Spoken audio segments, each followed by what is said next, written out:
Welcome back to 504 Road Trips. Today, in part 3 of our LA 37 video series, we're still in the city of Central and the community of Greenwell Springs. We began traveling north at a junction with Magnolia Bridge Road, and here we see the eastern terminus of LA 3034 on the left, and LA 64 West comes in from the right and begins a concurrency with LA 37. We're driving just to the west of the Amite River and entering a more sparsely populated area. The highway narrows to 2 lanes here and will remain that way all the way up to its northern terminus.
Here we see the eastern terminus of Louisiana Highway 408, called Hooper Road here.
The concurrency with LA 64 ends here as it turns left heading for Port Hudson.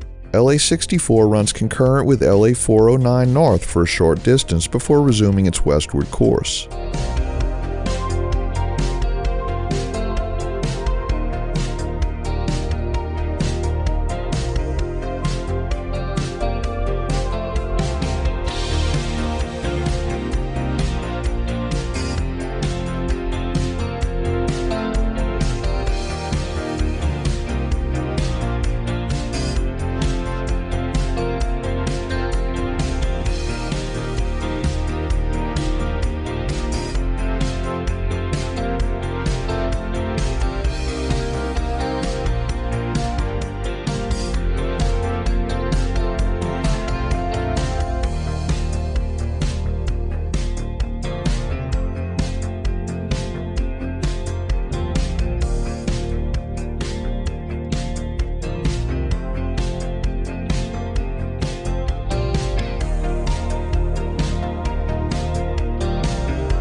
We conclude today's video here around mile 17 on LA 37. Thanks for watching. If you liked this video, please give us a thumbs up, post a comment, subscribe, share and follow us on social media, and join us for our next 504 road trip.